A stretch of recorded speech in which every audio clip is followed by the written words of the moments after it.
નમસ્કાર વિદ્યાર્થી મિત્રો, સંતકૃપા વિદ્યાલય વતી હું વિભા ઉપાધ્યાય આપ સર્વનું હાર્દિક સ્વાગત કરું છું. ધોરણ 7માં ચેપ્ટર છે 10 અખબારી નોંધ, એનો અભ્યાસ કરવાનો છે. એના લેખક છે ચંદ્રકાંત મહેતા. એમનો જન્મ 6/8/1939 થયો છે. ડૉક્ટર ચંદ્રકાંત મહેતા અમદાવાદ જિલ્લાના ધોળકા પાસેના સરોડા ગામના વતની છે. હાલ અમદાવાદમાં રહે છે. ગુજરાતી હિન્દી ભાષાના સુપ્રસિદ્ધ સાહિત્યકાર છે. ગુજરાત યુનિવર્સિટીના ઉપકુલપતિ અને યુનિવર્સિટી જર્નાલિઝમ વિભાગના વડા રહી ચૂક્યા છે. ગુજરાતી, હિન્દી અને પ્રાકૃત ભાષામાં તેમના 123 જેટલા પુસ્તકો પ્રગટ થયા છે. વર્ષોથી દૈનિક પત્રોમાં કટાર લેખન કરે છે. અખબારી યાદીને અંગ્રેજીમાં પ્રેસ નોટ કહેવામાં આવે છે. લેખક અહીં પ્રેસ નોટની વિશેષ સરળ ભાષામાં માહિતી આપી છે. સમાચારલક્ષી વધુ લેખમાં એ માટે જરૂરી નમૂનો પણ મૂકી આપ્યા છે. વિગતે આપણે આનો અભ્યાસ કરીશું. અખબાર શબ્દ મૂળ અરબી ભાષાના ખબર શબ્દનું બહુવચન છે. અખબાર શબ્દ જે છે એ અરબી ભાષાનો ખબર શબ્દનું બહુવચન છે, જેનો અર્થ છે સમાચાર પત્ર, વર્તમાનપત્ર, છાપું. ગુજરાતી ભાષામાં વપરાતો શબ્દ છે. સમાચાર શબ્દ શાના પરથી આવે છે? સંસ્કૃત શબ્દ પરથી સમાચાર શબ્દ આવ્યો છે. તો સમ પ્લસ આચાર પરથી બનેલો છે, જેનો એક અર્થ માહિતી, વિવરણ, ખબર એવો પણ થાય છે. તો આમાં માહિતી એટલે આધાર સામગ્રી, વિવરણ એટલે સમજૂતી હોય, ખુલાસો હોય, ખબર એટલે ન્યૂઝ હોય, એટલે બધી બાજુની સમાચાર, નોર્થ, ઈસ્ટ, વેસ્ટ અને સાઉથ ચારે દિશાઓના નામના પ્રથમ અક્ષર પરથી બનેલા શબ્દ એવો થાય છે. અંગ્રેજીમાં સમાચાર માટે ન્યૂઝ શબ્દ પ્રચલિત છે. અંગ્રેજીમાં સમાચારને ન્યૂઝ શબ્દથી પ્રચલિત છે. હવે વિગતે આપણે જોઈશું. માણસમાં પોતાના ગામ, શહેર, દેશ વિદેશના સારા માઠા સમાચારો જાણવાની ઉત્સુકતા હોય છે. માણસમાં પોતાના ગામ હોય, શહેર હોય, દેશ દુનિયાના સારા નરસા સમાચાર જે છે એ જાણવાની ઉત્સુકતા હોય છે. માઠા એટલે કેવા? તો ખરાબ, બરાબર. સારા માઠા સમાચાર ઉત્સુકતા એટલે આતુરતા હોય છે. સમાચાર પત્રો દ્વારા માણસની જિજ્ઞાસા સંતોષાય છે. સમાચાર વાંચે એટલે એની જે જાણવાની ઈચ્છા હોય, જિજ્ઞાસા એટલે કે જાણવાની ઈચ્છા સંતોષાય છે. માણસ જેમ સમાચાર જાણવા ઉત્સુક હોય છે, એમ પોતાના કે પોતાની સંસ્થાના સમાચાર અન્યને જણાવવામાં તેમજ ઉમળકો, આનંદ પ્રાપ્તિ, સિદ્ધિ કે સુખ દુઃખમાં અન્યને ભાગીદાર બનાવવાનું પણ ઈચ્છે છે. હવે સંસ્થાના સમાચાર અન્યને કોઈને જણાવે ને તો પણ એને શું થાય? ઉમળકો એને વહાલ, હેતનો ઉભરો, ખુશીથી આનંદ પ્રાપ્ત કરી શકે છે. ત્યાર પછી સિદ્ધિ એટલે એમાં સફળતા પણ મળે છે, અને સુખ દુઃખમાં અન્યને એટલે કે બીજાને ભાગીદાર બનવાનું પણ ઈચ્છતો હોય છે. આવા અંગત કે સંસ્થાલક્ષી સમાચારો, અખબારો વિનામૂલ્યે છાપીને અમુક આવા અંગત જે સંસ્થાલક્ષી સમાચારો છે, અખબાર જે છે વિનામૂલ્યે પૈસા લીધા વગર છાપીને પોતાનો જે સમાજ ધર્મ છે એને અદા કરે છે. સમાજ ધર્મ એટલે સમાજ પ્રત્યેની જે ફરજ છે અદા કરે છે. પોતાના અખબારમાં તંત્રીઓ વિશેષ કોલમ કે જગા તેવા સમાચારની નોંધ માટે ફાળવે છે. કોલમ એટલે કે વર્તમાન પત્રોમાં ફાળવેલી જગ્યા અથવા તો કટાર આખી અલગ જ આવે છે. તમે સમાચાર પત્રો વાંચો તેની અંદર અલગ અલગ આપેલી હોય છે. રજનીગંધા હોય કે અંદર ગમે તે હોય એ રીતે આપવામાં આવતી હોય છે.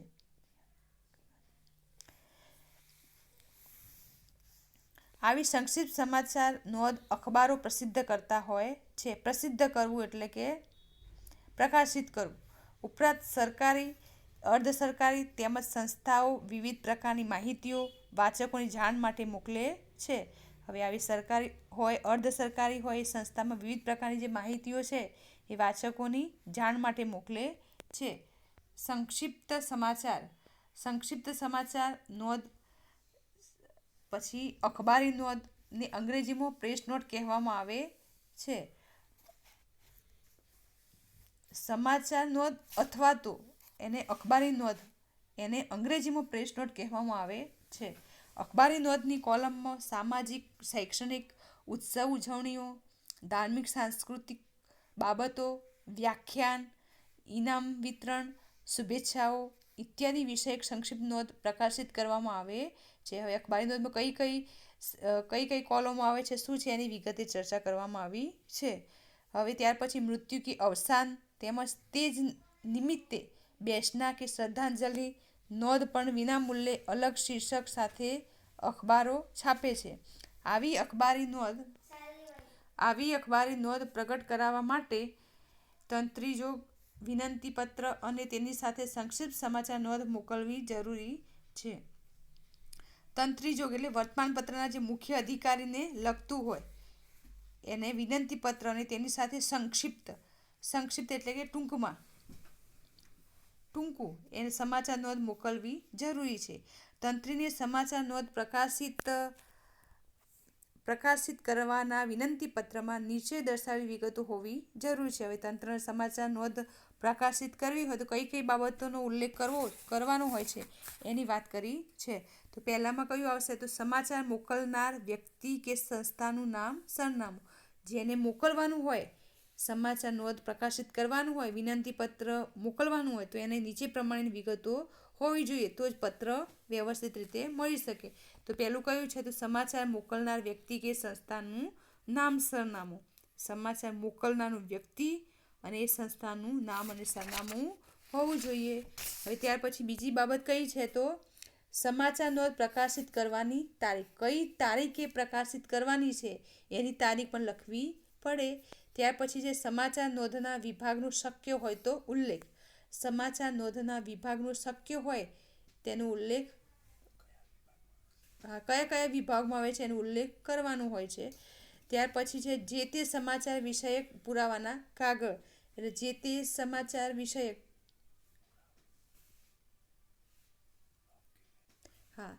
જે તે સમાચાર વિષયના પુરાવાના કાગળ એટલે ડોક્યુમેન્ટ્સનો ઉપયોગ ક્યારે કરવાનો છે એની વાત કરવામાં આવી છે. ત્યાર પછી મોકલનારની સહી છે. ત્યાર પછી સાથે મોકલેલ જે તે સમાચારની લેખિત વિગતો. અહીં આપણે સમાચાર નોંધ માટે તંત્રીને લખવા જોગ વિનંતી પત્ર તથા કેટલીક સમાચાર નોંધના નમૂના વિશે જાણકારી મેળવીએ. હવે તંત્રીને સમાચાર પ્રકાશિત કરવાનું વિનંતીપત્ર આપણે લખવાનું છે. તો આપણે આજે લખવી છે તો આજે આપણે તારીખ કઈ છે તો આજે 13 તારીખ છે, બરાબર ને? હા, આપણે સોમવારનું રાખીએ ને 14 તારીખ, બરાબર? કાલની જ રાખીએ 14 તારીખે. 14/12/2020, બરાબર? તો અહીંયા 14/12/2020 લખવાનું. ત્યાર પછી માનનીય તંત્રીને સંબોધન કરવાનું. માનનીય તંત્રીશ્રી. ત્યાર પછી છે અખબાર કે સમાચારનું નામ. કયા અખબારમાં મોકલવું છે, દિવ્ય ભાસ્કર છે, ગુજરાત છે, સંદેશ છે કે કયા તમારે મોકલવાનું છે એનું નામ લખવાનું છે. ત્યાર પછી છે સરનામું. કોને મોકલવાનું છે એનું સરનામું લખવાનું. હવે આ સાથે મોકલેલ સમાચાર નોંધ આપના લોકપ્રિય સમાચાર પત્રની સમાચાર નોંધ કોલમમાં તારીખ ખાલી જગ્યાને રોજ પ્રકાશિત કરી આભારી કરશો જી. એટલે 14 તારીખે આપણે લખીશું, 14 તારીખે મોકલીશું સોમવારે, બરાબર? તો આપણે ક્યારે 16 તારીખે મોકલવી છે, બરાબર? તો 14 તારીખ છે તો 15 અને 16. તો શું લખવાનું અહીંયા 16/12/2020, બરાબર? 16/12/2020ના રોજ પ્રકાશિત 16/12/2020ના રોજ પ્રકાશિત કરી આભારી કરશો જી. ત્યાર પછી આવશે આપનો વિશ્વાસુ. એટલે કે પત્ર મોકલનારની સહી. તો કોને મોકલ્યું છે? આપણે મોકલ્યું છે તો આપણી સહી કરી દેવાની નીચે, બરાબર? હવે આગળ બિડાણ અખબારી નોંધ. સન્માન સહિત પાછું લખવાનું, સન્માન સહિત બિડાણ અખબારી નોંધ. એટલે કે એની અંદર કયા ડોક્યુમેન્ટ શું છે એ બધી નોંધ છે એ અખબારી નોંધની અંદર ડોક્યુમેન્ટ સાથે મોકલવાનું હોય છે, બરાબર? હવે આગળ અખબારી નોંધના કેટલાક નમૂના જે તે તારીખે સ્થાનિક સમાચાર વિભાગમાં પ્રકાશિત કરવા માટે સાહિત્યિક ઇન્સ્ટિટ્યૂટ સાહિત્યિકમાં એટલે કે અખબારી નોંધના કેટલાક નમૂના જે છે બરાબર. તો તારીખી સ્થાનિક સમાચારના વિભાગમાં પ્રકાશિત કરવા માટેના અંદર અહીં આપેલા છે. તો કયા કયા વિભાગમાં હોય છે? તો સાહિત્યની અંદર ઇન્સ્ટિટ્યૂટ ઓફ જૈનોલોજી એટલે કે જૈન શાસ્ત્રની સંસ્થાની વાત કરવામાં આવી છે. સાહિત્યમાં ઇન્સ્ટિટ્યૂટ ઓફ જૈનોલોજી એટલે કે કોની વાત કરી છે? તો જૈન શાસ્ત્રના જે સંસ્થા છે એની વાત કરી છે. લંડન અમદાવાદની ઉપક્રમે હસ્તવિદ્યાના કોર્સના ડૉક્ટર ધીરુભાઈ ઠાકરની અધ્યક્ષતામાં સમાપન સમારોહ નિમિત્તે શ્રી મૈત્રેય દેશપાંડે અને ડૉક્ટર કુમારપાળ દેસાઈના હસ્તે પ્રમાણપત્ર વિતરણ ગુજરાત વિશ્વકોશ ટ્રસ્ટ ઉસ્માનપુરા અમદાવાદ બપોરે 12 થી 2. એટલે અહીંયા શું છે? હસ્તપ્રત વિદ્યા. હસ્તપ્રત એટલે કોઈ ગ્રંથની હાથે લખેલી નકલ. કોઈ હસ્તપ્રત એટલે કોઈ ગ્રંથની હાથે લખેલી નકલ એની વાત કરી છે. કોર્સ એટલે કે અભ્યાસક્રમ બરાબર. તો ડૉક્ટર ધીરુભાઈ ઠાકર છે એના અધ્યક્ષતામાં સમાપન સમારોહ નિમિત્તે મૈત્રેય દેશપાંડે અને ડૉક્ટર કુમારપાળ દેસાઈના હસ્તે પ્રમાણપત્ર વિતરણ ગુજરાત વિશ્વકોશ ટ્રસ્ટ ઉસ્માનપુરા અમદાવાદ. કેટલા વાગે? તો બપોરે 12 થી 2નો ટાઈમ આપેલો છે. એ ટાઈમે સાહિત્યની જે ચર્ચા વિચારણા કરવાની હોય એ રીતે તે આવી અને પ્રમાણપત્ર વિતરણ એ બધી એની ચર્ચા કરવામાં આવશે. કયો સમય રહેશે? 12 થી 2નો સમય રહેશે બરાબર. ત્યાર પછી આવશે બરાબર ને ઇનામ વિતરણ. તે ઇનામ વિતરણમાં નાના ભમોદરા ગામ પરિવાર મંડળ 9મો ઇનામ વિતરણ સ્નેહ મિલન સમારોહ પટેલવાડી ભીડભંજન હનુમાન પાસે બાપુનગર અમદાવાદ સાંજે 4:30. ત્યાર પછી આવશે વ્યાખ્યાન. તો વ્યાખ્યાનમાં થિયોસોફિકલ સોસાયટી અમદાવાદના ઉપક્રમે અંબાલાલ ખત્રીનું જે કૃષ્ણ મૂર્તિ પર વક્તવ્ય વિષય the first and the last freedom Lalita complex Mithakhali 6 રસ્તા નવરંગપુરા અમદાવાદ સાંજે 6:30. હવે આવશે ધાર્મિક સમાચાર નોંધ. તો ધાર્મિક સમાચાર નોંધમાં સુંદરકાંડ છે. તો જય શ્રી રામ સુંદરકાંડ પરિવાર અશ્વિન કુમારનો ઓળખો છો ને? અશ્વિન કુમાર પાઠકનો સરસ મજાનું સુંદરકાંડ કરે છે. તો વ્યાસપીઠે બેસશે. કેટલા વાગે શું છે એ લખવાનું. તો 4 જૂનું ભગવતીનગર મીઠા પાણી દરવાજા પાસે સરસપુર બપોરે 4:30 થી 6નો ટાઈમ. એટલે ધાર્મિક સમાચાર નોંધ માટે સુંદરકાંડનું આ જગ્યાએ આ રીતે છે. તો એની માટે કે જય શ્રી રામ સુંદરકાંડ પરિવાર અશ્વિન કુમાર જે પાઠક છે એ આ ફલાણા જગ્યાએ એડ્રેસ આપ્યું છે દરવાજા પાસે સરસપુર. સમય લખવાનો બપોરે 4:30 થી 6નો ટાઈમ બરાબર એ રીતે. ત્યાર પછી આવશે ભજન. તો ભજનની અંદર શ્રી પુનિત પ્રેરણા સત્સંગ મંડળ ભરતભાઈ શાહનો ભજન કાર્યક્રમ નટુ મામાનું ટહેલું પોલીસ ચોકીની બાજુમાં ઘી કાંટા અમદાવાદ બપોરે 3 થી 6નું. હવે ત્યાર પછી છે અવસાન નોંધ મૃત્યુ નોંધ એટલે કે બેસનું. એટલે કે બેસના માટે હોય તો મૃત્યુ થયા બાદ મરનારને ત્યાં શોક પ્રદર્શિત કરવા લોકોનું એકઠા થવું. કોઈનું મરણ થયું હોય તો હોય ને તો મરણ માટેનું અવસાન નોંધ માટે તો બેસનું ક્યારે રાખ્યું છે શું છે એની નોંધ માટેનું આવે છે. તો અવસાન નોંધ. તો સ્વર્ગસ્થ નીતિનકુમાર રમલાલ પંડ્યાનું બેસનું સવારે 8:30 થી 10:30 8:30 થી 10:30 40 ગંગા મૈયા સોસાયટી ખોખરા મહેમદાબાદ. એવી રીતે બીજા કોઈનું પણ આપણે લઈ શકીએ. તો સ્વર્ગસ્થ શશિકાંત અંબાલાલ રાવળનું બેસનું વારાહી માતાના મંદિર પાસે ભંડેરી પોળ કાલુપુર સાંજે 4 થી 5ના ગાળામાં છે. એટલે એ રીતે આવશે. ત્યાર પછી આવશે સર્વધર્મ સભા.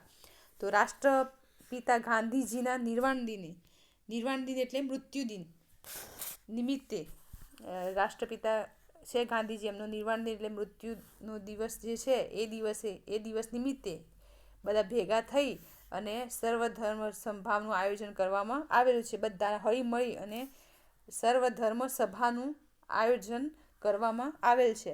તો કઈ જગ્યાએ છે? તો નિમિત્તે G4 ગાંધીનગરમાં સાંજના 6 કલાકે સર્વધર્મ સભાનું આયોજન કરવામાં આવેલ છે. હવે આગળ જોઈએ વિવિધ સમાચાર. તો વિવિધ સમાચારમાં બપોરે 2 ગુજરાત સ્ત્રી કેળવણી મંડળ સંચાલિત વિવિધ મહિલા કલ્યાણ કેન્દ્ર દ્વારા ગ્રામ વિસ્તાર ફિલ્ડ વર્ક મુમતપુરા બપોરે 12:30 તે મોંઘવારીના વિરોધમાં દેખાવ ધરણા કલેક્ટર કચેરી સુભાષ બ્રિજ અમદાવાદ વિશેષ સુભાષ બ્રિજ અમદાવાદ. હવે વિશેષમાં છે અખબારી નોંધ લખતી વખતે અંગ્રેજીમાં જેને 5 W અને 1 H કહે છે તે યાદ રાખવું જરૂરી છે. હવે અખબારી નોંધ લખીએ ત્યારે આપણે કેટલા W યાદ રાખવાના છે? તો 5 W આપણે યાદ રાખવાના છે. આપણે જે ABCDમાં આવે ને W એની વાત કરી છે, અને એક H છે અને એક H છે H એને યાદ રાખવાનું છે. તો ગુજરાતીમાં કઈ રીતે છે અને ઇંગ્લિશમાં કઈ રીતે છે એની વિગતે વાત કરી છે. તો ગુજરાતીમાં તે નીચે પ્રમાણે છે. તો શું એટલે વોટ, WHAT. ત્યાર પછી છે ક્યાં, તો WHERE વેર. ત્રીજું છે ક્યારે, તો WHEN વેન. ત્યાર પછી છે શા માટે, તો WHY વાય. કોણે અથવા કોની સાથે બનાવ બન્યો, તો WHO હુ. અને ત્યાર પછી છે કેવી રીતે, તો HOW હુ. How sorry. બરાબર. હવે આગળ અખબારી યાદી, પ્રેસ નોટ. સરકારી કે અર્ધ સરકારી તેમજ વિવિધ સંસ્થાઓ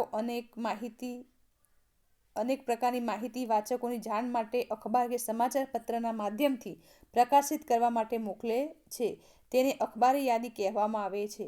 આવી યાદી કે નોંધો વધારો ઘટાડા સાથે રિપોર્ટર કે સંપાદક મથાળા આપીને પ્રકાશિત કરે છે. અહીં તેનો નમૂનો આપવામાં આવ્યો છે, આપણે જોઈશું. તો આર્મીમાં નર્સિંગ આસિસ્ટન્ટની ભરતી.